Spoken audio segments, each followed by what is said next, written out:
नमस्कार भाई दोस्तों, लोकसभा चुनाव 2024 अपने अंतिम चरण में पहुंच चुका है। 7वें चरण की वोटिंग हो जाएगी 1 जून को। उससे पहले सबको पता, फिर बाद में ईवीएम का सबका सभी चीज़ों का सर्वे किया है वेस्टर्न मीडिया, जिसको अमेरिकन मीडिया बोलते हैं। आपको भी पता है, यहाँ की महान मंडिया और उसके दलाल जो चिल्लाते रहते हैं अब की बार 400 पार, ये 500 पार, 600 पार भी कर सकते हैं। इनका हम भरोसा नहीं मानते। भरोसे लायक अगर कुछ है तो वो वेस्टर्न मीडिया, जो अमेरिकन मीडिया बोलते हैं, वो है। अमेरिकन मीडिया ने पूरा सर्वे किया है, सभी सीटों का, पूरे इंडिया का सर्वे किया है। वो सर्वे थोड़ा ध्यान से सुनना। आज इस जहाँ का भी जो भी साथी होता है, जहाँ का रहने वाला है, वो बता देना इस सर्वे में क्या ऊपर नीचे हो सकता है। आप सर्वे में बड़े चौंकाने वाले खुलासे हुए हैं, बड़े चौंकाने वाले। ये बाबा क्यों बोंदड़ा हुआ है आपकी समझ में आ जाएगा। सर्वे सुनना और आपको बता देंगे ईवीएम का क्या चक्कर, वो ईवीएम का चक्कर भी बता देंगे। सबको पता है ईवीएम के लिए इक्का दुक्का समाज सेवी या कोई अपने जैसा आवाज़ उठा देता है, लेकिन ये राजनीतिक पार्टियों बड़े दल क्यों नहीं आवाज़ उठा रहे? तो उन्होंने भी कुछ सोचा होगा ईवीएम का इलाज कैसे हो सकता है, ईवीएम पर क्यों नहीं बोल रहे। लेकिन पहले सर्वे सुनो, सर्वे बड़ा चौंकाने वाला है। सबसे पहले दिल्ली लोकसभा के अंदर 7 सीटें हैं। 7 में से जो बीजेपी है वो 2 सीट जीत रही है, और जो इंडिया गठबंधन है वो 5 सीट जीत रहा है। आपको पता होना चाहिए पिछली बार इन 7 सीटों पर बीजेपी की जीत हुई थी। ये एक बड़ा उलटफेर होने वाला है अब की बार दिल्ली में। उसके बाद आता है तमिलनाडु। तमिलनाडु के अंदर है 39 सीट। 39 सीट में से इंडिया गठबंधन की 39 सीटें आ रही हैं, जिसमें बीजेपी की एक भी नहीं है। ये तमिलनाडु का कोई साथी हुआ कमेंट करके बता देगा। केरला में 20 सीट हैं। इंडिया गठबंधन की 20 की 20 सीटें आ रही हैं, जबकि भारतीय जनता पार्टी का कोई अस्तित्व नहीं है। सबको पता, दक्षिण भारत में चाहे केरला है, तमिलनाडु है या कर्नाटका है, इस तरफ कोई अस्तित्व नहीं है इनका। ये लड़ाई लड़ रहे हैं, चलो वो तो सभी राजनीतिक पार्टियों का आकर लड़ते रहेंगे। लेकिन इंडिया गठबंधन की 20 की 20 सीटें दिखाने केरला में। कर्नाटका 28 लोकसभा सीट है, जिसमें से इंडिया गठबंधन की आ रही है 20 सीटें और बीजेपी की आ रही है 8 सीटें। सबको पता है कर्नाटका में सरकार कांग्रेस की है, कांग्रेस की सरकार है, तो वहां पे अच्छा प्रदर्शन तो करेंगे। आंध्र प्रदेश, ये एक बड़ा ही मतलब रोचक स्टेट है भाई। क्यों है? क्योंकि सबको पता है जितनी साउथ की फिल्में बनती है वो सभी वहां पे है, और उनके हीरोज की क्या वैल्यू होती है वो भी है। आंध्र प्रदेश में सीट है 25 सीटों में से जो बीजेपी है वो 9 सीटें ले रही है, और इंडिया गठबंधन की 1 सीट आ रही है। 1 सीट आ रही है इंडिया गठबंधन की, और 15 सीट अन्य को। अन्य का मतलब आप समझते हो, वाईएसआर कांग्रेस जो है, जगनमोहन रेड्डी जिसके मुखिया हैं, वो वहां पर बहुत फेमस हैं। और यहाँ पर साथ साथ जो विधानसभा का चुनाव भी हो रहा है आंध्र प्रदेश के अंदर, यहाँ बीजेपी का कोई अस्तित्व नहीं था। लेकिन तेलुगु देशम पार्टी जो चंद्रबाबू नायडू की है, और जन सेवा एक नई पार्टी बनी जो पवन कल्याण है ना, साउथ का हीरो, उसने बनाई है, उनके साथ गठबंधन कर रहे हैं। इसलिए इन लोगों की यहां पर 9 सीटें आ रही हैं। वहां पर इंडिया गठबंधन की 1 सीट आएगी, दिखा रहे हैं। तेलंगाना के अंदर 17 सीटें हैं, लोकसभा की 17 सीट है, जिसमें से बीजेपी को मिल रही है 4 सीट, और इंडिया गठबंधन को मिल रही है 10 सीट, अन्य को मिल रही है 3 सीटें। आपको पता होना चाहिए कि तेलंगाना के अंदर ही ओवैसी भी, उस अन्य में एक ओवैसी भी है, और 2 और सीटें। महाराष्ट्र के अंदर 48 लोकसभा सीट हैं। 48 में से बीजेपी को मिल रही है 17 सीटें, और इंडिया गठबंधन को मिल रही है 29, और अन्य को मिल रही हैं 2 सीटें। गुजरात, जो कि अपने प्रधानमंत्री मोदी साहब का भी गढ़ है और गृह मंत्री अमित शाह का भी गढ़ है, यहां पर बीजेपी को मिल रही हैं 23 सीटें। 26 सीट हैं लोकसभा की, 23 सीट बीजेपी को, और इंडिया गठबंधन को मिल रही 3 सीटें, जबकि पिछली बार 26 की 26 मोदी साहब की थी। राजस्थान में 25 लोकसभा सीट है। 25 में से बीजेपी को मिल रही है 15 सीटें, और इंडिया गठबंधन को मिल रही है 10 सीटें, जबकि पिछली बार राजस्थान की 25 में से 24 सीटें बीजेपी की थी। यह भी आपको पता होना चाहिए। पंजाब में 13 सीट, 13 में से जो है बीजेपी को 1 सीट मिलती दिखाई दे रही है। वो कौन सी सीट होगी वो देखने वाली बात होगी, वही जो शहरी सीट हो सकती है, और तो क्या हो सकता है।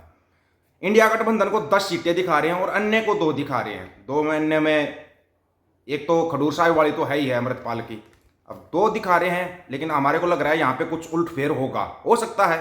लेकिन ये अमेरिकन मीडिया की रिपोर्ट है। आपको पंजाब का साथी जुड़ा हो तो बता सकता है कि बीजेपी कौन सी 1 सीट ले रही, जबकि पिछली बार 2 सीटें निकाल गई थी बीजेपी। हरियाणा में बीजेपी को मिल रही है 2 सीट, 8 सीट मिल रही है इंडिया गठबंधन को, कांग्रेस को मिल रही है 8 सीटें, जबकि पिछली बार हरियाणा की 10 की 10 सीटें बीजेपी को मिली थी। यह आपको पता होना चाहिए। जम्मू कश्मीर, जिसमें 6 सीटें हैं, बीजेपी को 2 सीट, इंडिया गठबंधन को 4 सीट। हिमाचल, हिमाचल के अंदर 4 सीट है, बीजेपी की 2, इंडिया गठबंधन की 2। पिछली बार 4 की 4 सीटें बीजेपी की थी, ये आपको पता होना चाहिए। उत्तराखंड, उत्तराखंड में है 5 सीटें, 5 में से जो बीजेपी को मिल रही है 4 और इंडिया गठबंधन को मिल रही है 1 सीट। पिछली बार 5 की 5 सीट बीजेपी की थी उत्तराखंड के अंदर।